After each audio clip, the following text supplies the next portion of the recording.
सिंध में घरू खाते 2 करोड़ 60 लख इनाम रखियो आहे।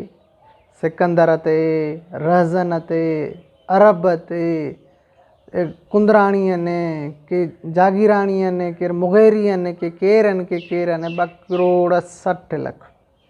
ऐं इहो कोन थो चवां त ये 2 करोड़ 60 लख तव्हां उन्हनि खे मारण वारनि खे ज़रूरु ॾिजो। पर मूंखे हिकिड़ो अफ़सोस थिए थो त 2 करोड़ 60 लख तव्हां भरे करे उन्हनि खे मारण जी सूरत में इनाम रखो था।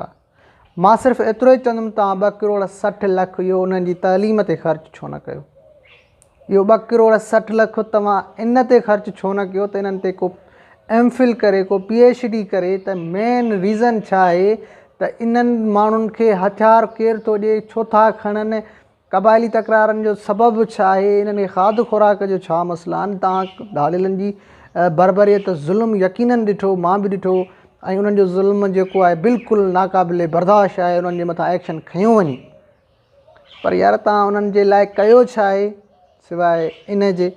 उन्हनि जे लाइ तव्हां इंसाफ़ केतिरो यकीनी बणायो, उन्हनि जे लाइ कोर्ट सिस्टम खे केतिरो बहितर बणायो, उन्हनि जे लाइ जेके असां वटि पुलिस सिस्टम आहे, पुलिस खे तव्हां सिपाहीअ खे केतिरा मराहतूं ॾिनियूं। उन सूरत में पुलिस जे गाॾियुनि जी गश्त जे लाइ तेल केतिरो ॾिनो। तव्हां इहे 2 करोड़ पुलिस जी गाॾियुनि ते ख़र्चु छो न कया।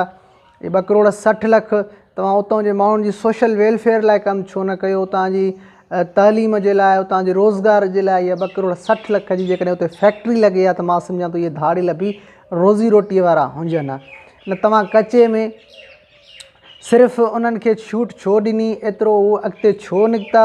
जो हिन वक़्तु जॾहिं उहे ॾिसी सघो था तव्हां वीडियोज़ में, त उन्हनि वटि केॾा डिजिटल हथियार आहिनि, उन्हनि वटि पुलिस जी प्रोटोकॉल केॾो आहे, ऐं उन्हनि खे केरु थो सभु कुझु सपोर्ट करे। चवनि था त इहे जेके हथियार आहिनि उहे पाकिस्तान जा बि न आहिनि, इंडिया जा बि न आहिनि, अफ़गानिस्तान खां हथियार अचनि था। माना हाणे अफ़गानिस्तान जी सरज़मीन असांजी सिंध जो अमन बर्बाद करण जे लाइ वरी इस्तेमालु थिए थी, जेका घणो टाइम अॻु में काबुल जा कंधार खां माण्हू हिते अची करे हमला